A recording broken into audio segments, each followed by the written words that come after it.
Wind howled across the frozen plains, Easy now, rattling the girl. old You're safe windows of here. Colleen Danner's cabin.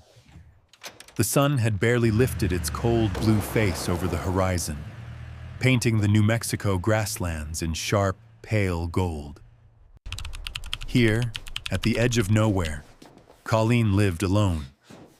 Her world reduced to the battered pickup, the fading flag over the porch, and the silent ache that never left her bones. Colleen, this is bigger She than I rolled out of thought. bed before dawn, Dust same is as listed always. as the only survivor. The familiar The routine, her rest only comfort. didn't make it. The ache in her right shoulder flared as she pulled Then we on a make sure they faded never flannel find her. shirt, her mind flickering back to Kandahar, another lifetime, another person. She grunted, brushed the memory aside, and started the coffee. A sudden, desperate cry outside shattered the stillness. It wasn't a coyote. No, she'd know that sound anywhere. Heart thudding, Colleen grabbed her rifle, boots crunching on frost as she stepped onto the porch. The eastern sky bled orange. She moved quickly, boots sinking into the hard, icy ground, following the sound down to the brush behind the barn. And then she saw her. A mare, ghost pale, tangled in barbed wire, sides heaving, blood matted her flank. Wild, frightened eyes rolled at Colleen, full of pain and pleading. For a split second, Colleen froze. Something in those eyes clawing at a door she'd slammed shut long ago. She forced herself forward, voice low and steady. "Easy, girl. I'm not going to hurt you." She dropped to her knees, working the wire with careful, practiced hands, feeling old training slide back into place. The mare barely moved, trembling so violently Colleen could see it in the raw dawn light. It wasn't just the wounds. Colleen's fingers brushed something cold and unnatural buried in the thick mane. A small, hard lump, metal, with a blinking green light. Her pulse hammered. She knelt closer, parting the blood-streaked hair. What the hell? The thing was surgical, precise. A tiny device sunk deep into the skin at the base of the mare's neck, shielded by a scab of blood and dirt. Military. She knew the look of it. Her gut twisted. The mare gave a broken whinny, legs buckling. Colleen cursed softly and ran back to the cabin, fingers fumbling her phone. She called the only person she trusted with something like this, Erica Stone.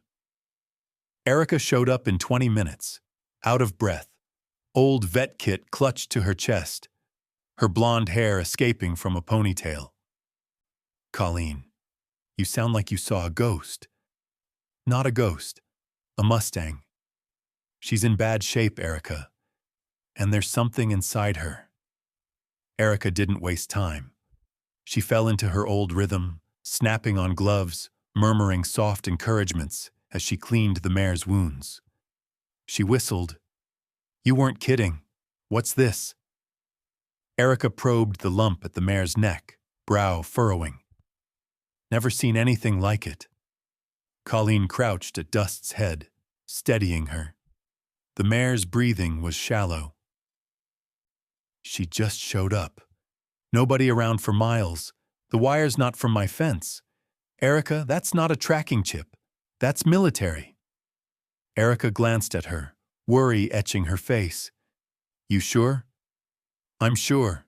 And if someone put that there, they're gonna want it back." They worked for hours. Colleen held Dust's head and whispered, "Stay with us, girl." As Erica stitched wounds, did what she could. It wasn't enough. Dust's strength faded by the minute. That's when the black SUV appeared at the end of the long dirt driveway, sleek, out of place, windows tinted so dark it looked like a shark gliding through the dust. Colleen's stomach dropped. Erica tensed. "That's not local." "Stay here," Colleen ordered. She checked her rifle, squared her shoulders, and walked to the drive, boots crunching in the frozen dirt. The SUV stopped. The engine idled, purring. The door opened, and a woman stepped out, tall, hair slicked back, dressed in tailored black. Eyes cold and colorless. She moved with a precision that told Colleen everything she needed to know. Not a rancher, not a cop. This was someone used to command. "Ms. Danner, I presume." The woman's voice was as crisp as the dawn air. "I'm Marcia Vale. I'm here for the animal." Colleen's jaw set. "She's not your property." Vale's lips twitched, almost a smile, but not quite. "We believe she is carrying a device that belongs to my employer. It's a matter of national security." "You'll turn the horse over to us now." Erica stepped beside Colleen, refusing to back down. "She's dying. She needs help, not men with guns." Marcia didn't blink. "The animal is dangerous. The device could be lethal in the wrong hands. You have one chance to cooperate. After that, we'll do this the hard way." Colleen's voice was quiet, steel beneath the calm. "No, you're not taking her." For a moment, nobody moved. Then Marcia smiled, a chill running through Colleen's spine. "Very well. You'll regret this." The SUV rolled away, tires spinning up a trail of red dust. Colleen watched until it vanished. Erica's hands shook as she checked the mare's breathing. What now? Colleen looked down at the battered Mustang, the strange light blinking in the dawn. Now we fight. Inside, her mind was already spinning, a chessboard of threats, tactics, and memories she'd spent years trying to forget. She pressed a hand to the mare's neck. "Hang on, Dust. We're not letting them win." In the silence that followed, Colleen understood. Everything had just changed, and the war she'd run from had found her again, in the most unlikely of forms. A ghost white mare, lost and hunted, who needed her just as much as she needed saving herself. That night, the wind shifted. Colleen felt it in her bones, an animal sense honed by war and solitude. She stood outside the barn, scanning the horizon, rifle slung across her shoulder. Jaw clenched against the creeping anxiety she'd learned to distrust but never ignore. Inside the stall, Dust lay curled in straw, eyes half-lidded, flank rising and falling in slow, pained breaths. Erica had done all she could, but the mare was still bleeding from deep within, both physically and something deeper. Colleen stroked her mane, careful not to touch the strange, blinking implant. Erica dozed in a battered recliner nearby, arms folded tight, boots crossed at the ankles. The vet's exhaustion written in every line on her face. Colleen checked the locks on every door, every window, her mind running old security drills. She double-checked the sat phone, made sure her rifle was loaded, kept her sidearm on her belt. The events of the day played over and over in her mind. The corporate agent, the threats, the look in Marcia Vale's eyes, a cold promise that this was only the beginning. Midnight dragged by. Colleen's nerves frayed. Her PTSD had always crept in during the dark hours, but tonight felt different. Less like memory, more like warning. A shadow flitted past the edge of the barn. Colleen's breath caught. She stepped outside, heart pounding, letting her eyes adjust. At first, nothing but the swaying grass and moonlit dust. Then she saw it. A figure, all black, gliding along the fence line, moving with military precision. Colleen ducked low, heart in her throat, cursing herself for not laying more traps. She eased around the barn, footsteps silent on the cold ground. The figure paused at the paddock gate, pulling out a tool. Lockpick or jammer, she couldn't tell. She crept closer, muscles coiled. The figure slipped inside the barn, moving straight toward Dust's stall, Colleen darted through the side door, catching the intruder's silhouette against the faint glow of the mare's implant. "Move!" She lunged, grabbing the intruder's arm and slamming them against the stall door. The figure fought back, quick, well-trained, but Colleen was faster. The scuffle was silent and brutal. Elbows, knees, the thud of bodies against wood. Colleen got the upper hand, pinning the intruder to the floor, ripping off their night vision goggles. A woman, young, pale, with hard eyes and a comms piece jammed in her ear. Colleen hissed, "Who sent you?" The woman spat blood, eyes defiant. "You're already dead, Danner. You just don't know it yet." Colleen bound her wrists with a zip tie, hauling her upright. "We'll see about that." Erica, woken by the chaos, stumbled into the barn, brandishing a shovel. "Jesus, Colleen!" "Call the sheriff," Colleen snapped, "and check Dust, make sure she's okay." The woman twisted in Colleen's grip. "You think the cops can help you? You have no idea who you're dealing with." Colleen pressed her face close. "Try me." She frisked the woman, finding a burner phone and a vial of clear liquid, label marked only with a string of numbers. Colleen pocketed both. Sirens wailed in the far distance, too far to matter. Colleen glanced at Erica. "We need to move her. They're not stopping." Erica knelt by Dust, checking her pulse. "She's stable, but barely. If they try again." Colleen nodded. She picked up the intruder's dropped tablet, flicking through the files. It was military-grade encryption, but a few windows were left open. She squinted at one file, a project labeled Hazel, rows of numbers, brain scan images, maps of neural pathways overlaid with equine anatomy. She stared at the words on the screen, heart thudding, Subject Ororo 5, only survivor, Project Hazel, data encrypted, do not remove. A chill ran through her. She looked at Erica. This isn't just some tracking device. They were experimenting on her. Erica's eyes widened. "Jesus, Colleen, we can't fight this alone." Colleen's mind raced. She opened her phone, thumb hovering over one name she hadn't dialed in years. Renee Danner. Her sister, ex-DARPA, genius, stubborn, estranged. The last time they spoke, it ended in shouting and slamming doors. But if anyone could figure out what was inside Dust, and why, Renee could.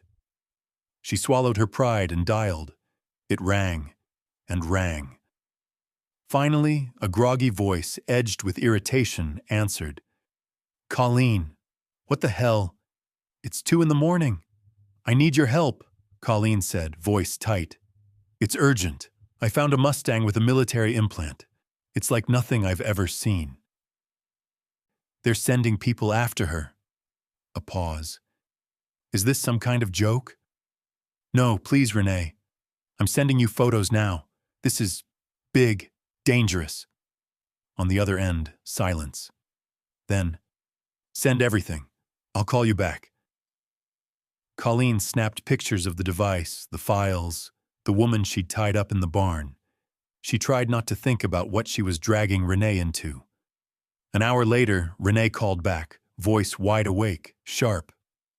"You're right. That's not just any chip. It's running active neural mapping. It looks like mind control work. And the encryption? I've seen it before. Private sector, defense contracts. If this gets out..." Colleen's heart hammered. "What do we do?" "You need to get somewhere safe. I'll try to break the encryption, see what data it's carrying. But Colleen, be careful. If they catch you with this, you're not just in trouble. You're in the crosshairs." Colleen hung up, mind racing. She turned to Erica, who was checking Dust's vitals, hands trembling. "We need to move her. Now. Somewhere no one will think to look." Erica nodded. "I know a place. Your mom's old sanctuary. It's been abandoned for years, but it's safe. Out of the way. Colleen exhaled, relief mingled with dread. Let's do it. We leave before sunrise. Before they could act, the bound intruder stirred. You won't make it out, she sneered. Marcia Vale doesn't lose. Colleen stared her down, voice a low growl. Neither do I. As the first glimmer of dawn crept over the plains, Colleen loaded Dust, weak but still fighting, into the trailer, Erica at her side. The woman in black was left behind for the sheriff, though Colleen doubted local law could hold her for long. The war was on. Dust, battered but alive, was more than a horse now. She was the key to something vast and terrifying. Colleen felt the old soldier's fire ignite inside her. For the first time in years, she had a mission. She glanced at the silent mare, the blinking light beneath her mane. Hang on, girl, we're not done yet. And as the truck rumbled down the lonely road, Colleen knew, whatever waited ahead, she wouldn't run. The battered pickup lurched over rutted roads, headlights flickering across a landscape of tumbleweed and frost-bitten grass. Colleen gripped the wheel, eyes sharp, every muscle tensed. Erica rode shotgun, cradling Dust's head, murmuring reassurances. The trailer rattled behind them, a faint, rhythmic thud, marking the pulse of the mission they'd never asked for. They reached the sanctuary just before dawn, a wide expanse of wild prairie hemmed by ancient cottonwoods, all silver and shadow in the new morning light. The old sign still hung at the entrance, faded but proud. Danner Sanctuary, a place for the broken to heal. Colleen parked under the crumbling awning, silence heavy. Memories pressed in from every angle. Her mother's laugh, the sound of hooves pounding through summer grass, her own voice, young, hopeful, full of plans before the world cracked her open. For a moment, she almost turned the key and drove away. Erica's voice cut through the haze. We're here, Colleen. She needs help. Colleen nodded, bracing herself as they unloaded Dust. The mare staggered, weak but determined, legs trembling beneath her. Together, the women coaxed her into the main barn, settling her in a padded stall. The sanctuary smelled of old hay and cedar, dust motes swirling in golden shafts of light. It felt like stepping back in time, to a life Colleen had sealed off with concrete and barbed wire. As they worked, another engine rumbled down the long drive. Colleen's stomach clenched, reaching instinctively for her sidearm, but Erica laid a gentle hand on her arm. That's your sister, isn't it? A jeep slid to a stop in a spray of gravel. Out stepped Renee Danner, tall, sharp-eyed, wearing a battered MIT hoodie, her auburn hair pulled into a careless bun. She paused at the fence, hesitation flickering across her face, the distance of years and old wounds weighing on every step. Colleen squared her shoulders, heart pounding. Hey, Renee. Renee glanced at the mare, then at her sister. This better not be a wild goose chase. Erica slipped between them, extending a hand. I'm Erica, veterinarian, friend of Colleen's. Renee shook it, eyeing the barn, the faded sign, the battered pickup. Nice place. Didn't know you still kept it running. Colleen bristled, defensiveness flaring. I don't. Haven't been back in years. They moved inside, the silence between sisters brittle as glass. Renee set up her laptop on a bale of hay, scanning the files Colleen had sent. Project Hazel. This encryption is serious. Whoever ran this didn't want anyone snooping around. DARPA-level stuff. Maybe black budget, off the books. Erica cleaned Dust's wounds, humming softly. Can you break it? Renee's fingers danced over the keys, brow furrowed. Give me an hour. Maybe two. Colleen paced the barn, nerves raw.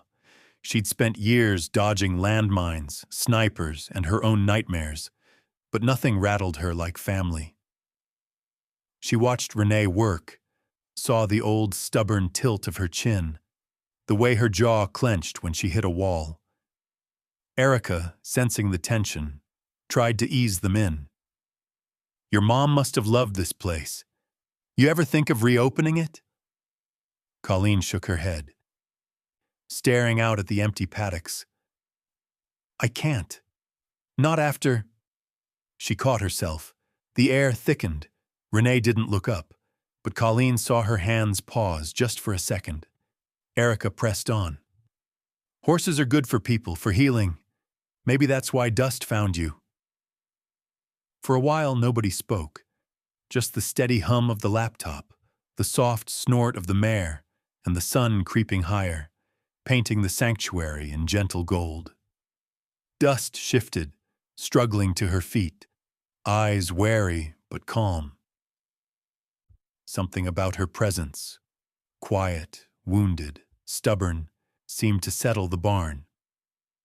Erica smiled, brushing Dust's muzzle. She's a fighter, this one. Colleen felt a strange warmth unfurl in her chest. She reminds me of someone.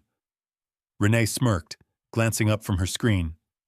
Yeah, you. They shared a rare, flickering smile, gone in a heartbeat, but real. Erica grinned. See, that wasn't so hard. Just then, Renee's computer chimed. She leaned in, eyes narrowing. I'm in. These files... Colleen, this is bigger than I thought. Neural interface data, behavioral modification, real-time control systems. Whoever built this wasn't just experimenting. They were trying to weaponize the horses. Dust is listed as the only survivor. The rest didn't make it. Colleen's fists tightened. Who's behind it?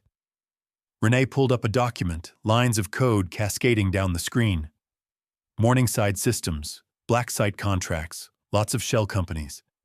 Marcia Vale's name is all over the authorizations. Erica's voice was a whisper. What do they want with Dust? Renee looked up, fear flickering in her eyes. She's got the only surviving data. If they get her, they could rebuild the whole program, or worse. Colleen's jaw set. Then we make sure they never find her. They spent the day fortifying the sanctuary. Colleen scouted perimeters, rigged old fences with tripwires and homemade alarms. Erica prepped med supplies, rationed the food. Renee set up firewalls on every device, scanning for trackers, watching the dark web for signs they'd been traced. For the first time in years, the sisters worked side by side. The old hurts lingered, surfacing in sharp words and cold silences, but Erica bridged the gap. Her laughter, her quiet steadiness, the way she talked to the horses as if they understood every word. Slowly, painfully, the wounds began to knit, not healed, but held. By dusk, Dust had risen, her steps steadier, her eyes clearer.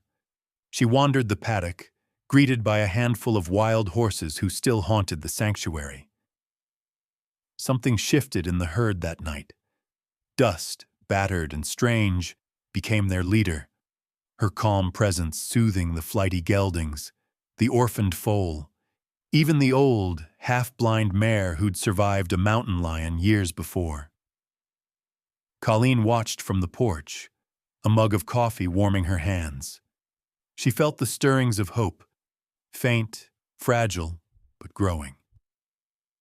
Renee joined her, leaning on the rail, gaze fixed on Dust and the herd. Mom would have liked this, Renee said quietly. Colleen nodded. Yeah, she would. For a moment they stood together, the silence no longer sharp but soft, an old quilt, worn but familiar. Inside, Erica sat cross-legged on the barn floor, scribbling notes. a gentle smile on her lips as she watched the horses settle. "We'll keep her safe," she whispered. "All of them." As the first stars pricked the sky, the sanctuary stood silent. A fortress built on wounds and stubborn love. The three women, broken, brave, together, prepared for whatever came next, because they knew in their bones that peace was only a pause. The storm was coming. Sunlight streamed through the barn's dusty windows, catching the lingering mist as it curled across the paddocks. The sanctuary, long neglected, was waking up. Horses grazed in dewy grass, their silhouettes framed by ancient cottonwoods. Dust stood at the center, her coat matted but shining, already becoming the silent anchor of the small, scattered herd. Inside, the day began in quiet motion. Erica was up first, moving between stalls, checking bandages and murmuring softly to each horse in turn. She had an easy way about her, never rushed, always gentle. Renee, bleary-eyed but determined, was already buried in code, setting up encrypted networks and scanning for signs of surveillance. Colleen, coffee in hand, patrolled the perimeter, boots crunching in the frosted grass. Old instincts guiding every step, they settled into a rhythm. In those early mornings, words were few, but the silence felt less heavy, less full of secrets and regret. The horses relaxed. Even Colleen, haunted and rigid for so long, began to exhale, her gaze softening as she watched dust nuzzle an orphaned foal, her posture loosening when she caught Erica humming to herself over a bucket of oats. By midday, the three women gathered in the tack room, its walls lined with photos from a better past. Ribbons faded and curling, a quilt draped over the old couch. Renee had filled the whiteboard with diagrams and theories, strings of code scrawled between lists of names and project numbers. "I've blocked all known backdoors," Renee announced, pushing her glasses up. "If Morningside tries to ping the implant again, we'll see it." Colleen nodded. "We need more than that. They'll come, and they'll bring friends." Erica looked up, hope flickering in her eyes. "What about the press? Someone to expose all this?" Renee frowned. "We don't know who we can trust. Marcia Vale has reach, government contracts, senators, tech CEOs. The local cops are useless." Colleen thought for a long moment. "There's one. Tommy Adams. He owes me. He's stubborn, reckless, and too stupid to be bought." Renee arched an eyebrow. "Perfect. Call him." They got to work. While Renee fortified the tech, Erica and Colleen prepared the sanctuary itself. They patched fences, repaired old security cameras, and set up a network of booby traps Colleen learned from a lifetime in the field. Motion detectors, silent alarms, tripwire flares. Colleen taught Erica how to handle a shotgun, her instructions crisp but encouraging. Erica, determined but clearly nervous, practiced over and over in the field behind the barn. "That's it," Colleen said, after Erica managed a solid shot at a distant fence post. "Just keep your stance. Don't think, just breathe." Erica grinned, cheeks flushed. "Never thought I'd be playing cowboy defense with you, Colleen." Colleen shrugged, a rare glimmer of humor in her eyes. "Just another day at the office." As the sun crept higher, the sanctuary became a fortress, an unlikely stronghold in a world that had always felt too big, too wild, too unforgiving. Meanwhile, Renee found herself spending more time outside, drawn to the horses despite herself. Dust, once skittish, now let Renee approach, her deep, dark eyes steady and wise. Renee would stand for long minutes, silent, letting the mare's presence ground her in the moment, dissolving the static and noise that buzzed inside her mind.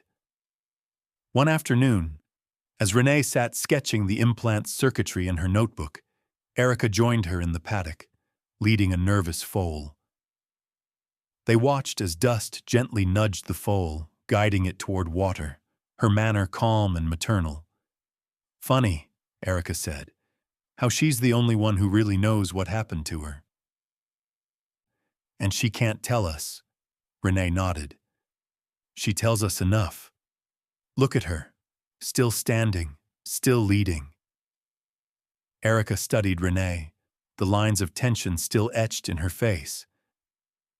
"You know, Colleen never talks about what happened overseas, or about your mom."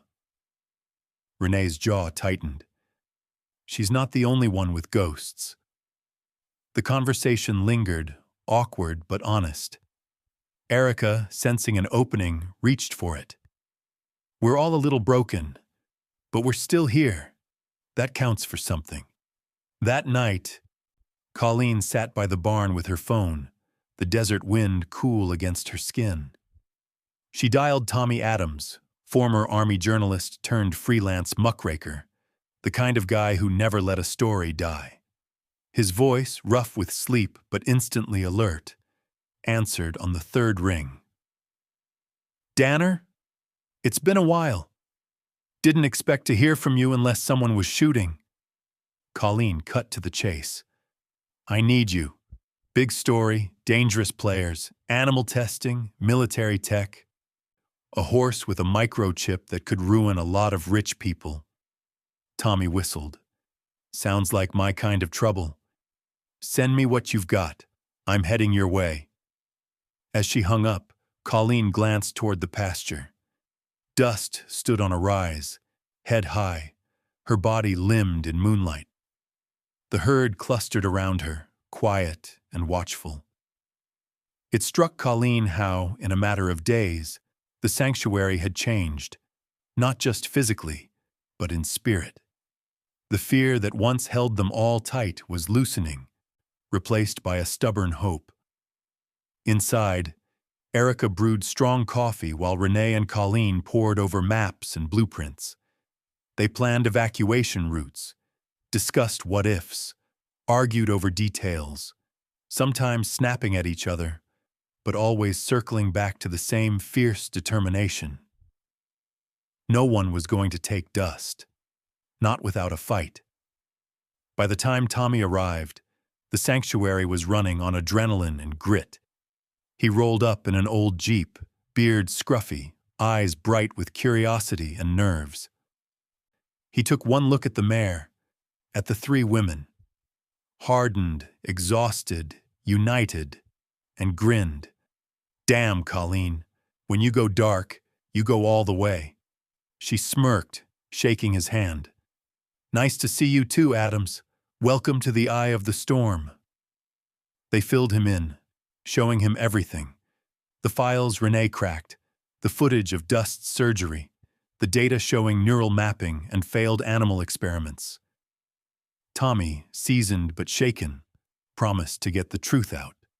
That night, as they sat around the old kitchen table, the unlikely family solidified. Renee explained the tech. Erica shared her fears and hopes for the herd. Tommy outlined a plan to leak the story, to get public eyes on Project Hazel before Marcia Vale's people could silence them. Outside, Dust and her new herd grazed in the starlight. The sanctuary, battered but alive, felt like something new, a place not just for the broken to heal, but for the brave to stand together. In the darkness, Colleen allowed herself a rare, fleeting hope. Maybe, just maybe, they could win. The day started with an uneasy hush. Gray clouds gathered over the sanctuary, and the horses were restless, bunching together and tossing their heads as if they could sense the storm, both literal and human, rolling in. Colleen stood by the barn door, scanning the horizon through binoculars, every sense heightened, waiting for the shoe she knew would drop. Tommy sat at the kitchen table, laptop open. fingers flying across the keys as he uploaded files and scheduled encrypted messages. He muttered updates as he worked. The leak is prepped. Goes out automatically if I don't check in every 12 hours. Half the internet's gonna know about Project Hazel before they can scrub it. Renee and Erica reviewed the escape plans, triple-checked supplies, and loaded first aid kits into the Jeep. Erica's hands shook as she counted out bandages and syringes, but she kept her chin up, refusing to let the others see her fear.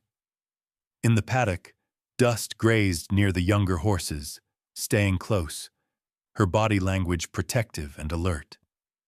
The herd moved as one now, watching the fence lines, instinctively trusting their battered new leader. Afternoon melted into evening. The air felt thick, every shadow too deep, every distant sound a threat. Colleen made one last sweep of the perimeter, checking the tripwires, her pulse pounding like it did on patrol overseas. She found Erica waiting for her near the tack shed, shotgun cradled awkwardly in her arms. Erica tried for a joke. Never thought I'd miss dealing with a colicky mule. This is a whole new kind of barn drama. Colleen's lips twitched. Stick close to me. No heroics. Thunder rumbled overhead as the first drops of rain splattered the dust. Then headlights, too many, sliced through the dusk, crawling up the long drive. 3 black SUVs, engines snarling, tires spitting gravel. Colleen motioned for everyone to get inside. Positions, she whispered, just like we planned. Renee ducked into the control room, a makeshift tech station behind a feed bin, screens showing every camera angle. Tommy grabbed his camera and took up a spot by the porch, ready to stream everything. Erica joined Colleen in the main barn, heart racing. The SUV screeched to a stop. Doors burst open and men spilled out. Mercenaries dressed in tactical gear, faces masked, weapons drawn. At their center stood Marcia Vale, umbrella in hand, looking more annoyed than afraid. She raised a bullhorn. Colleen Danner, bring out the horse and the files, and this ends clean. You have 1 minute. Colleen's voice was low, steady. We hold the line. If they come in, warn me and start the diversion. The countdown began. 50 seconds. 40. The mercenaries spread out, fanning across the pasture, ignoring the slick mud and spooked horses. Suddenly, a tripwire snapped. One of Colleen's homemade flares screamed into the air, showering the night with sparks. Another wire triggered a string of firecrackers under the front steps, sending mercenaries diving for cover. In the confusion, Tommy's camera caught everything, broadcasting live. Comments and alerts exploded across his screen, thousands watching, demanding to know what was happening at the Danner sanctuary. Marcia barked orders. Her men regrouped, surging toward the barn. Colleen and Erica hunkered down inside, weapons ready. The old barn shuddered as men hammered at the doors. Colleen fired a warning shot. Last chance. Leave now, or you're on the 6 o'clock news. One mercenary tried forcing a side door, triggering a smoke bomb. He staggered away, coughing and swearing. Erica threw a handful of feed at another, momentarily blinding him as she ducked behind a hay bale. Through the chaos, Dust stood tall in her stall, stamping the ground, nostrils flared. A foal nearby whinnied in terror. Colleen saw Marcia moving through the smoke, cold and methodical, her gaze never leaving Dust. A flashbang exploded, lighting up the barn with brutal white light.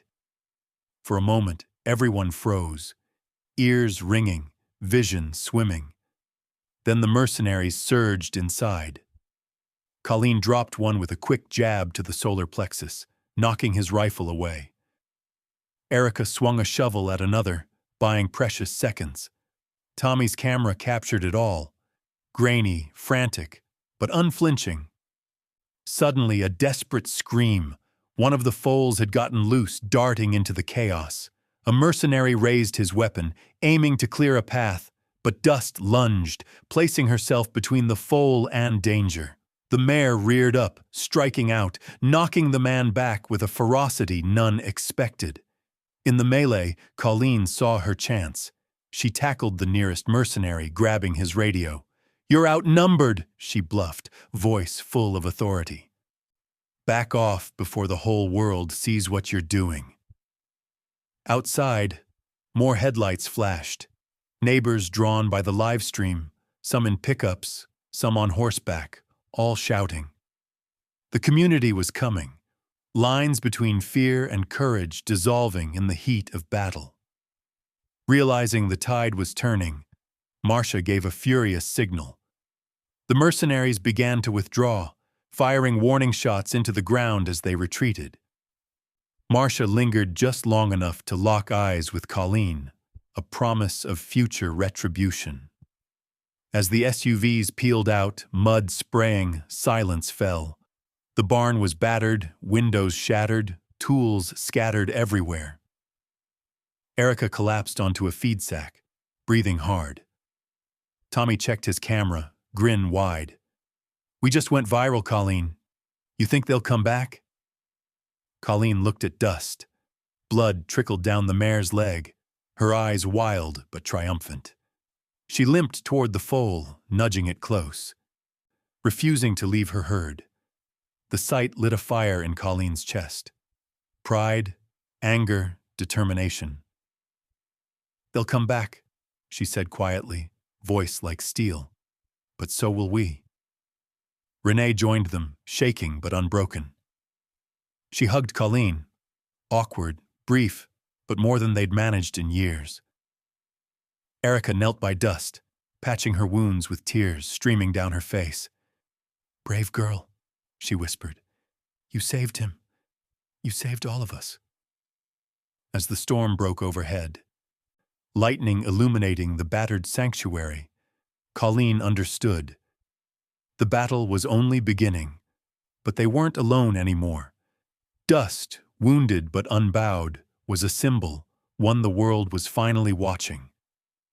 The world shrank to the battered sanctuary for 3 days after the siege. Colleen barely slept, patrolling with a shotgun through cold pre-dawn hours. Erica tended Dust's wounds with gentle hands, the mare's courage sparking quiet awe in everyone who saw her.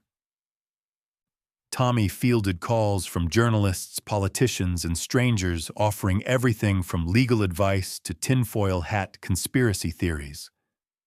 Renee, hunched over her laptop, parsed lines of code and kept her eyes on the news, mapping every flicker of attention Project Hazel drew. But the sense of safety was a fragile illusion. Neighbors dropped off food and generator fuel, but Colleen saw fear in their eyes, suspicion blooming alongside loyalty. She knew Marcia Vale would return, and not with just a handful of mercenaries. This war would be won or lost on information. On the 4th night, Renee burst into the kitchen, face flushed with adrenaline. "I found it. The Black Mesa facility, Morningside's research hub. It's where Project Hazel started and ended. If we want proof, it's there." Colleen's mind snapped into focus. "Can you get us in?" Renee's eyes narrowed, calculating. "It won't be easy, but I can open a back door in their security grid. If we move fast and quiet, I can keep the alarms blind for 20 minutes. You'll need to get what we need, then get out, fast." Tommy frowned. "You mean break in? We're not exactly ghosts." Colleen shook her head. "We don't need to be ghosts. We need to be smarter than them." They made the plan in the pale blue light of morning, nerves buzzing. Erica stayed behind to care for Dust and coordinate with Tommy, whose job was to monitor their comms and be ready to blow the whistle to the press if things went south. By midnight, Colleen and Renee were halfway to Black Mesa, an old government complex carved into the side of a windswept bluff, ringed with barbed wire and floodlights. The Jeep crept through the sagebrush, lights off. Colleen's hands were steady on the wheel, but her heart raced with a cocktail of fear and focus she hadn't tasted since Afghanistan. Renee, in black from head to toe, set up a mobile network on her tablet, hacking into the facility's mainframe. Her eyes flickered with blue light as she typed. "I'm in. Southside has the least cameras. You've got 15 minutes before the shift change." They slipped over the fence, low and silent, following the scent of ozone and old secrets. Colleen's instincts took over. She moved like a shadow, pausing at corners, scanning for movement. Inside the perimeter, the facility's architecture loomed. Utilitarian concrete, industrial vents, lights on timers that swept the grounds like prison guards. Renee found a service door and popped it with a stolen keycard she'd fished from the darknet. Inside, the corridors smelled of bleach and machine oil. They hurried past locked doors and glass offices, heartbeats echoing in the sterile silence. "Server rooms this way," Renee whispered, scanning her map. "Second floor, east wing." Colleen went first, muscle memory guiding every move. They paused only once, when a pair of security guards crossed their path, deep in conversation about a broken scanner. The sisters pressed themselves against the wall, breath shallow until the danger passed. Finally, they reached the server room. Renee's hands shook as she wired her laptop into the mainframe. Colleen watched the hallway, pistol drawn. On the screen, directories unfolded. Hazel video, animal trials, Valera ports. Renee muttered, "Jackpot." She copied everything. Video files, experiment logs, internal memos. The progress bar crawled. "Come on, come on!" Colleen heard footsteps, voices closer than before. She signaled, counting down with her fingers. 4, 3, 2. The transfer finished. Renee yanked her drive and killed the power. They slid out, ducking into a supply closet as two guards rounded the corner, flashlights slicing through the dark. The sisters didn't dare move. One of the guards stopped, sniffed the air. "You smell that? Ozone again. I told you this wing's got issues." His partner shrugged. "Just rats, man." "Come on." Once the coast was clear, Colleen led the way toward the exit. They followed an emergency map, ducking down a flight of stairs into the old mining tunnels that had once run under the mesa, now dusty, half-collapsed, and all but forgotten. "Are you sure dust can find us down here?" Renee hissed, wiping sweat from her brow. Colleen grinned, her first real smile in days. If anyone can, it's her. Back at the sanctuary, Erica watched the monitors, biting her nails. Dust paced the fence. Head high, ears forward, muscles taut as if waiting for a signal. Tommy muttered updates into the radio, relaying their progress to Erica. Suddenly, Dust threw her head up, snorting and whinnying, loud, urgent, restless. Erica ran to her, heart pounding, as Dust circled the gate and kicked at the latch, eyes fixed on the horizon. Erica blinked. "You want out, girl?" She opened the gate. Dust bolted, not wild but purposeful, cantering across the prairie, hooves thundering in the night. Erica grabbed a flashlight and sprinted after her, calling for Tommy. The old tunnels beneath Black Mesa felt like another world. Damp, claustrophobic, lined with rusted rails and decaying timbers. Renee slipped on loose gravel, catching herself on Colleen's shoulder. They heard it then. A distant rhythmic drumming, hoofbeats echoing through the earth. Colleen's chest tightened with hope. "That's Dust!" Light flickered at the tunnel's end. Dust appeared, wild-eyed and radiant, nostrils flared, sweat glistening on her coat. Erica stumbled in behind her, breathless, waving her flashlight. "We have to go! Security's on alert! Dogs, drones, the whole 9 yards!" Colleen hauled Renee onto Dust's back, then vaulted up behind her. Erica led the way, sprinting for the exit as the mare charged through the darkness, trusting her senses to lead them out. Alarms blared behind them, red lights spinning, guards yelling, but Dust was faster than fear. She tore up the ramp, carrying Colleen and Renee into the night. They galloped across open ground, hearts in their throats, not daring to look back. The Jeep waited, engine running. Tommy whooped as they piled in, slamming the door as Dust circled protectively outside. Erica threw her arms around Dust's neck, tears streaming down her face. "You did it, girl. You saved them." They sped away as helicopters thundered overhead. But in the chaos, Renee clutched the drive to her chest. "We have everything. It's all here. They can't hide anymore." Colleen looked out at the stars, adrenaline humming through her veins. For the first time, the war felt winnable. The truth was theirs, and with Dust by their side, there was nothing they couldn't face. A cold wind swept across the sanctuary as dawn broke, painting the battered outbuildings and muddy paddocks in muted pinks and blues. The place felt different, changed by the siege, the infiltration, the ever-tightening noose of danger. Inside the barn, Dust rested in a thick bed of straw, flanked by the foal she'd saved, while Colleen, Renee, Erica, and Tommy huddled around a battered table, their faces grim with exhaustion, but glowing with a stubborn sense of victory. Renee plugged the hard drive into her laptop, hands shaking just a little.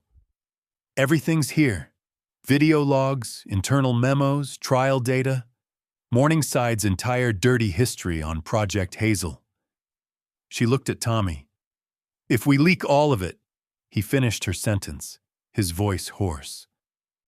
"We burn every bridge they have, but it'll paint a target on our backs and on the sanctuary." Erica squeezed his shoulder, voice gentle. "We're already targets. At least this way we fight back." They spent the morning sifting through files, watching hours of grainy footage, horses in sterile labs, wires threaded through skin, scientists in masks discussing behavioral modification like it was livestock feed. Colleen's hands balled into fists. Renee watched a video of Dust, then labeled simply Subject 05, standing alone in a pen, electrodes glued to her head. They watched her survive sessions that broke every other horse. Renee's eyes stung. No wonder she found us. She must have been running for days. Colleen swore softly, fighting the urge to break something. Tommy worked feverishly, uploading the worst evidence to secure cloud servers, drafting a report that would blow the story open. Midway through the afternoon, as Erica checked the perimeter cameras, a familiar figure approached on foot. Bobby, the ranch's longtime hand. His face was drawn and anxious, his hat in hand. "Heard you folks could use an extra set of hands," he called out. "Figured I'd check in before Marcia Vale's army comes back." Colleen gave him a grateful nod. "Good timing, Bobby. We could use every friend we have." He smiled, eyes darting to Dust, then lingered on the laptops and maps. "Lot of activity in here.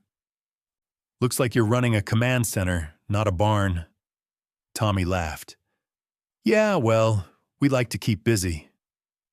Bobby shrugged and set to work, feeding horses, mucking stalls, moving with the easy rhythm of someone who'd known this land for decades. Erica relaxed a little, relieved to have a familiar face nearby, but Colleen couldn't shake a prickling unease. She watched Bobby closely, noting his habit of checking his phone, the way he lingered by the satellite uplink Renee had installed. Renee finished scrubbing metadata from the Project Hazel videos. Okay, I'm ready to transmit to Tommy's contacts. Once this goes live, there's no going back. Colleen hesitated, instincts twitching. She glanced outside. Dust stood with the herd, her gaze fixed on the barn. Something was off. Bobby slipped into the tack room, muttering into his phone. Colleen caught only a few words. Coordinates. Yes, she's here. Her blood ran cold. She motioned to Renee. Go check on the uplink. Now. Renee moved quickly, her brain processing the same realization at the same time. Erica met Colleen's eyes. What's wrong? He's not here to help, Colleen whispered. He's the leak. Bobby returned, face composed, but his eyes widened as he saw Renee by the uplink. Everything okay, ladies? Colleen stepped forward, cold and steady. Drop the phone, Bobby. He froze. For a moment, no one breathed. Then he grinned, sad and tired. Didn't want it to end like this. They made me an offer, money, safety for my family. You can't blame me for taking it. Erica's voice broke. You risked everyone. For them? He didn't answer. In a blink, he bolted, darting for the back door. Colleen tackled him, pinning him to the floor. Renee grabbed the phone, quickly shutting down whatever transmission he'd started. Bobby struggled, but Colleen held him fast. Stay down, Bobby, for your own good. Suddenly, alarms blared from the perimeter cameras. Renee cursed. They're coming! A lot of them! Tommy jumped to action, pushing the story live as fast as his fingers would move. Erica ran to gather the horses, her mind racing through the evacuation plan. Outside, Dust sensed the rising panic, whinnying sharply to the herd. The Mustangs gathered close, muscles bunched, nostrils flared. Even the foal, now strong enough to run, stuck close to Dust's side. Colleen tied Bobby's hands, her voice taut. We're out of time. Get the evidence to Tommy. I'll slow them down. Renee's eyes blazed. You're not doing this alone. Erica's voice shook but was steady. We defend the sanctuary. Together. The roar of approaching engines split the air. Marcia Vale's forces poured through the main gate. More mercenaries, armored SUVs, even a drone buzzing overhead. They cut the power, leaving the sanctuary lit only by fading daylight and the sickly red of emergency backup. The battle lines drew tight. Tommy hit the publish button, launching the story to every major outlet and thousands of subscribers. Renee scrambled to the radio, sending the evidence dump to a trusted contact. Erica released the horses into the inner paddock, Dust leading the herd, ready for whatever would come. And then, a voice, Marcia's, cold and amplified, rang across the fields. Surrender the horse and the data. No one has to get hurt. Colleen stared into the gathering darkness. You're going to have to take us. The siege began. Mercenaries stormed the outer fences, triggering booby traps Colleen and Renee had rigged, exploding paint cans, tire spikes, tripwire flares. A drone swooped low, filming the chaos for Marcia's corporate bosses. Inside, Erica rallied the neighbors and sanctuary staff who had arrived, handing out radios, guiding people to safe positions. Renee managed a last-second hack, sending a GPS tag of their location to the state police and animal welfare groups. Suddenly, in the chaos, Marcia's men grabbed Renee as she darted to a storage shed for more supplies. She fought, kicking and biting, but they dragged her toward the SUVs. Colleen shouted, vaulting over a fallen fence, heart in her throat. Renee twisted in her captor's arms, and just before being shoved into the SUV, pressed the transmit button on her phone, launching the last damning files to Tommy's server. Tommy shouted into his radio, voice breaking with relief. "We got it! Renee got it out!" Inside the barn, Erica freed Dust and her herd. The Mustangs surged forward, Dust leading the charge. They barreled into the fray, scattering mercenaries, kicking and rearing, an unstoppable force of raw muscle and fury. The neighbors, inspired, pushed back, wielding fence posts and shovels. Even Bobby, tied to a post, shouted warnings to the defenders. The sanctuary erupted in chaos, a coordinated stand of people and animals, all united against a force far bigger than themselves. Dust, eyes blazing, drove the invaders back step by step, refusing to yield. Colleen, battered but unbroken, saw the community gather around her. Strangers, friends, family, all drawn together by one wild, untamable spirit. In that desperate stand, the sanctuary became more than a refuge. It became a symbol. And as the enemy reeled, Colleen knew they'd exposed the rot, and the world was finally watching. The sun was low, a red wound on the horizon, as the final siege began. The sanctuary, battered and splattered with the dust and chaos of battle, felt like the last outpost of a dying world. Colleen stood on the porch with her rifle, sweat and blood caked on her brow, eyes hard as flint. Around her, neighbors with flashlights and fence posts clustered in makeshift barricades. The Mustangs, led by Dust, circled the inner paddock, wild-eyed, ready, not cowed by the shouts or the encroaching engines. Across the field, Marcia Vale emerged from an armored SUV, dressed in black. Her posture rigid and self-assured, despite the setback of losing the evidence. A line of mercenaries formed at her back, armored vests glinting in the dying light. Drones hummed overhead, cameras recording everything. This time, they didn't bother with warnings. The assault started fast. Smoke grenades arced through the air, sending neighbors scrambling for cover. Mercenaries surged forward, breaching the outer fence with bolt cutters. Colleen fired a warning shot, and Tommy's phone streamed every second, broadcasting the chaos live to thousands, then tens of thousands, online. Inside the barn, Erica comforted the frightened foal, her hands shaking but determined. "It's okay. You're safe. Stay with me," she whispered, as she and a neighbor barricaded the door. Renee, bruised but defiant after her brief capture, worked feverishly on her laptop, piggybacking the sanctuary's security feed to Tommy's stream. For the first time, the world could see what was happening. Armed men storming a horse sanctuary, terrified animals running in circles, the faces of Marcia's mercenaries caught in the searchlights. Marcia's voice thundered through a loudspeaker. "You are trespassing on private property. Stand down, surrender the animal and all data immediately, or suffer the consequences." Colleen ignored her. Instead, she coordinated with Tommy, directing neighbors to cover the weakest points in the fence. They piled hay bales and old farm equipment, forming a crude barrier against the next wave. Suddenly, one of the drones swooped low, its lens fixed on Dust.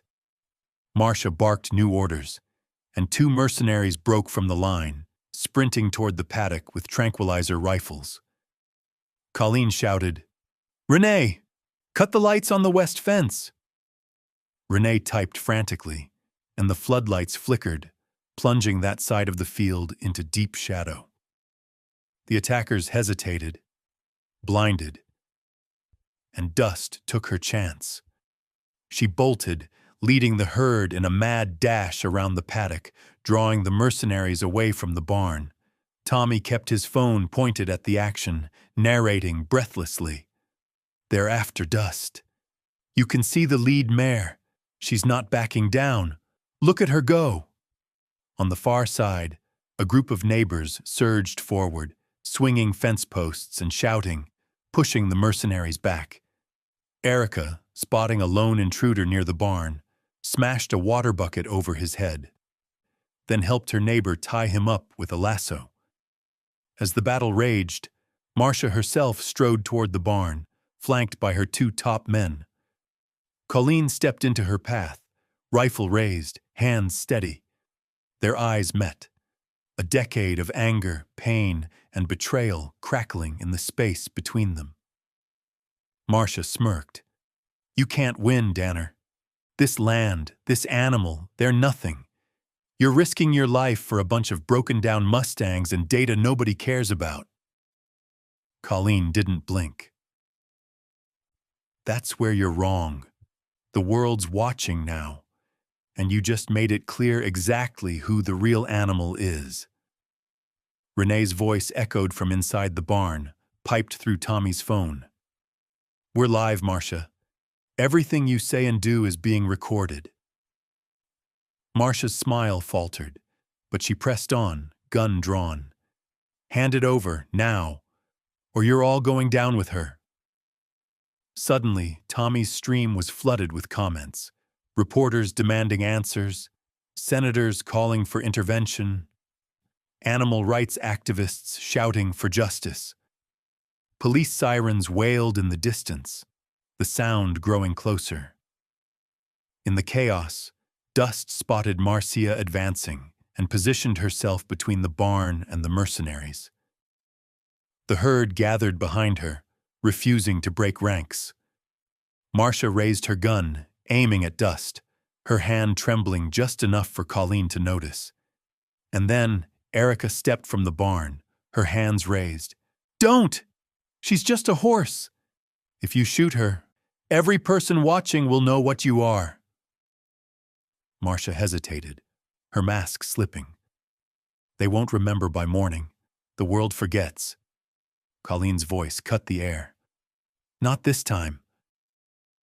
As police vehicles burst through the gates, lights blazing, Marcia spun around. Several officers jumped from their cars, weapons drawn, shouting for everyone to freeze. For a moment, nobody moved, the world hanging in a single, breathless instant. Renee piped the lab files and Marcia's voice confession to every officer's phone via Tommy's cloud drive. One cop checked his screen, eyes wide.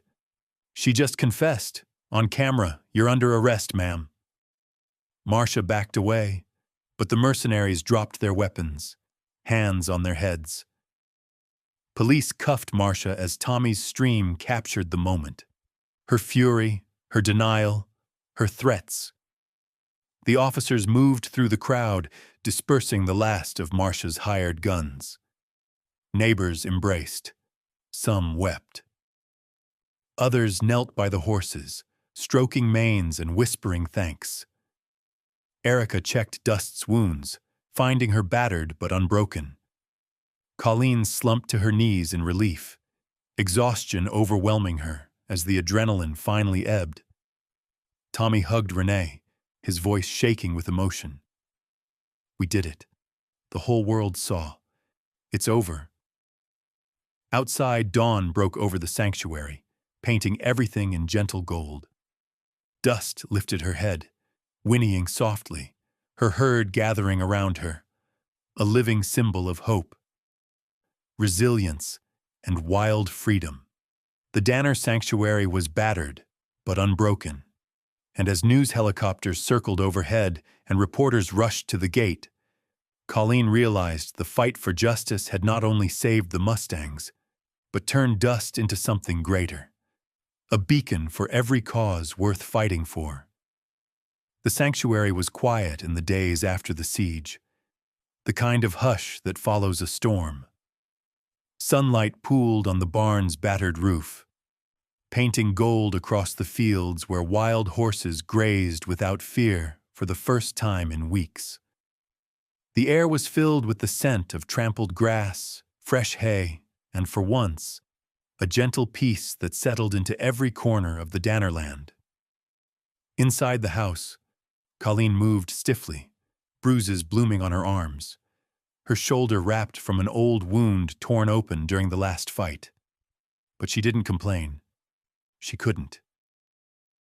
Not when Dust limped across the paddock on 3 legs, but still held her head high, watching her herd with a matriarch's calm. The world outside had changed almost overnight. News helicopters hovered over the sanctuary every morning, reporters crowding the fence for interviews. Footage of Marcia Vale's arrest and the release of Project Hazel's files dominated national news. Protests erupted outside Morningside Systems headquarters. Their stock price plummeted. And animal rights groups seized the moment to demand new protections for all experimental animals. Colleen barely noticed the cameras anymore. She moved through her days as if underwater, feeding horses, checking on the foal, helping Erica rebuild what the siege had destroyed. The old wounds, physical and otherwise, were slow to heal. One morning, Colleen found Renee in the main barn, patching a broken stall door with a power drill and a kind of furious determination that made Colleen smile, despite herself. "You could have called the contractor, you know," Colleen said, leaning against the doorframe. Renee snorted. "What, and let some stranger screw up Mom's barn? Not a chance." A pause, heavy with everything unsaid. Then Renee set the drill down and looked up. "You did good, Colleen. You kept this place alive.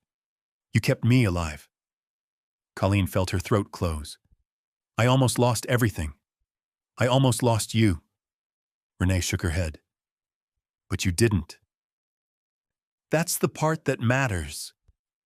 She reached over, awkward but determined, and hugged her sister tight, both of them holding on just a little longer than necessary.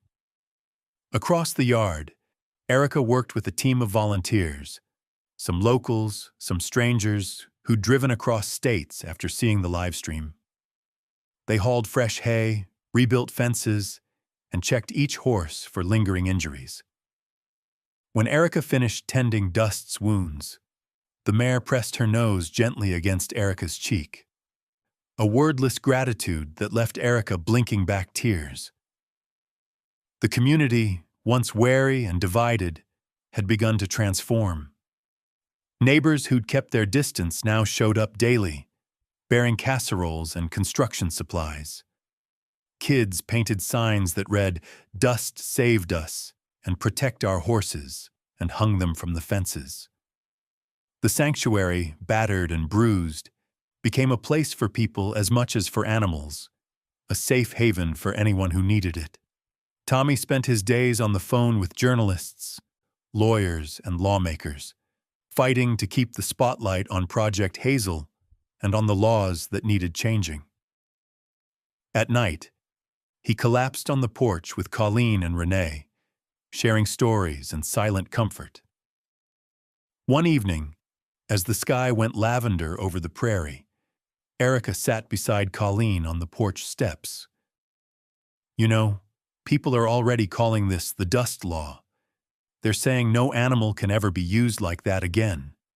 They're calling you a hero." Colleen shook her head. "Dust is the hero." "I just followed her lead." Erica nudged her, grinning. "You didn't just follow. You fought. You forgave. You rebuilt. That's what heroes do." As weeks passed, the wounds, both seen and unseen, began to knit. The old sanctuary barn was rebuilt, stronger than before, and a new wing rose up beside it, a recovery shelter for rescued animals and people in crisis. Renee set up a tech lab, offering free cybersecurity classes to local teens. Erica started a veterinary clinic on site, drawing clients from across the region. Dust, her limp slowly fading, reclaimed her place at the head of the herd. Under her leadership, the wild horses grew calm and strong, accepting new arrivals, injured Mustangs, abandoned ponies, and even a retired police horse named Bandit, whose eyes still held a world of sadness, but whose spirit kindled anew in Dust's gentle company. People traveled from across the country to see the sanctuary, to meet the mare who had become a symbol of resistance and hope. Animal rights activists brought flowers, news crews filmed Dust leading her herd at sunrise, and families with children in tow listened to Colleen's story around the kitchen table. One morning, a senator arrived, trailed by aides and cameras. She stood in the paddock, stroking Dust's mane, and promised new federal protections for experimental animals and greater oversight of corporate research. The Danner Sanctuary was hailed as a model for what healing of land, people, and animals could look like. But not all scars faded so quickly. Colleen still woke some nights, heart racing, the echoes of gunfire and shouting ringing in her ears. Renee sometimes drifted away in thought, staring at the horizon with a haunted look. Erica worked herself to exhaustion, fighting to save every animal that came her way. Even Tommy, now a minor celebrity, struggled with the guilt of what he'd witnessed and broadcast. But they healed together, and in their shared struggle found new meaning. On the day Marcia Vale was sentenced, convicted on a mountain of charges from animal cruelty to conspiracy, Colleen gathered the whole team, the volunteers and the neighbors, for a cookout beneath the cottonwoods. Dust and her herd grazed nearby, the foal kicking up its heels in the long grass. As night fell, someone played a guitar, and the sanctuary rang with laughter for the first time in what felt like years. Renee raised her glass. To Dust, and to all the wild things that remind us to fight. Colleen smiled, clinking her cup. To the ones who heal us, even when we don't know we need healing. And as the stars emerged over the prairie, the sanctuary's wounds faded into stories, and those stories became a promise. To keep fighting, to keep protecting, to never let the wild spirit die. A year had passed since the siege, the longest, hardest, most meaningful year of Colleen Danner's life. The Danner Sanctuary had become more than just a refuge for battered horses and broken people. It was a beacon, a place where stories of trauma, survival, and hope wove together in the golden light of the New Mexico plains. On the anniversary of the battle, Colleen stood backstage at a national conference on trauma and healing. The vast hall beyond the curtains buzzed with anticipation. Therapists, veterans, scientists, animal advocates, survivors of all kinds. Her hands shook, not from fear of the crowd, but from the enormity of the moment. This wasn't a mission ordered by someone else. This was hers, born from scars and courage, carried forward by love. She pressed a hand to the old scar on her shoulder, grounding herself, and thought of the wild Mustang that had changed everything. When her name was called, Colleen stepped into the spotlight. Cameras flashed. For a heartbeat, she almost turned back. Then she saw Erica in the front row, Renee beside her, Tommy giving a double thumbs up, and Dust's photo projected behind her. A mare standing proud, head high, mane tangled by the wind. She began, her voice steady. A year ago, I lived alone, convinced that isolation was the only way to manage my pain. I'd seen things I couldn't explain and lost people I couldn't replace. My world had shrunk to a cabin and a handful of ghosts. And then a wild mare, wounded, hunted, haunted by the same forces that broke me, appeared at my door. Saving her forced me to reconnect, to ask for help, to fight for something bigger than myself. She led me to people who became family, and together we took on monsters in human skin. We won, but not without scars. She paused, scanning the crowd. Every eye was on her. Some people leaned forward, silent, listening not just for a story, but for the truth inside it. There are a few lessons I want to leave you with, she continued, her voice growing softer, richer. First, true strength isn't about how hard you hit or how long you survive alone. It's about compassion. It's about standing up for the vulnerable, even when it puts you at risk. Dust showed me that real courage is quiet. It's the choice to keep moving forward, to care, even when the world gives you every excuse not to. Second, healing isn't a straight line. It isn't fast or clean or something you can do by yourself. Sometimes, healing means letting others see your wounds and letting them help carry the weight. The hardest battles aren't fought with fists or guns.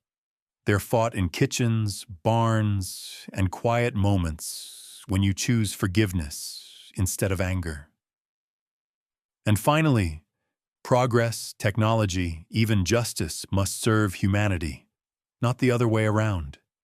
The power we hold over animals, over each other, comes with responsibility. The lesson of Project Hazel wasn't just about cruelty. It was about the cost of forgetting our own hearts in pursuit of control. She ended her speech with a story, Dust, limping but unbroken, leading a new foal into the wild grass, teaching the next generation that safety and freedom are always worth fighting for. When she stepped off stage, applause thundered around her. Erica wrapped her in a fierce hug, whispering, "You did it!" Renee grinned, pride shining through her usual reserve. Tommy grabbed her hand, shaking it with a quiet, "You made them believe." The rest of the day blurred with interviews, handshakes, and strangers who wanted to share their own stories. Colleen listened, really listened, to veterans who'd watched her live stream, to parents whose children now dreamed of becoming animal advocates, to scientists who promised to hold their research to a higher standard. That night, back at the sanctuary, the team gathered around a bonfire beneath the cottonwoods. The sky was huge, deep indigo, scattered with stars. The air was full of laughter and the scent of roasting marshmallows. Kids from the community chased each other between the paddocks, their shouts echoing across the fields. Renee sat beside Colleen, knees drawn to her chest. "You ever think we'd make it here?" Colleen smiled, watching Dust graze with her herd under the moonlight. "Not in a million years, but I wouldn't change a thing." Erica joined them, handing out mugs of cocoa. "What do you think Dust would say if she could talk?" Colleen shook her head, grinning. Probably something simple like, "Keep running, keep fighting, trust your herd." Horses don't waste words the way people do. Tommy strummed a guitar, his voice low. She'd say, "Remember where you come from, but don't let it keep you from where you're going." The conversation drifted, gentle and warm. For a while, nobody spoke. The fire cracked. Dust wandered over, nuzzling Colleen's arm, her breath warm and steady. Colleen ran her hand through Dust's mane, her heart full. She looked around, the sanctuary rebuilt, the people she loved safe, the herd thriving, and realized the wild spirit that had carried her through war, loss, and redemption was alive in all of them. As the embers glowed, she whispered, "You saved us, girl. All of us." When the sun rose, the sanctuary came alive with light and hope. Dust and her herd ran free across the plain, their silhouettes bold against the pink sky. Colleen, Renee, Erica, and Tommy watched them go, their scars and their courage proof of what they'd survived, and of what was possible when wild hearts refused to be broken. The story of the sanctuary became a legend. Laws changed. People changed. But at the heart of it all was the lesson Dust had taught them. Never surrender your wildness. Stand up for the vulnerable. Let healing begin again and again with the courage to love and the willingness to fight for a better world. And as the wild horses vanished into the sunrise, Colleen smiled, knowing that their legacy, her legacy, would run on, free, forever.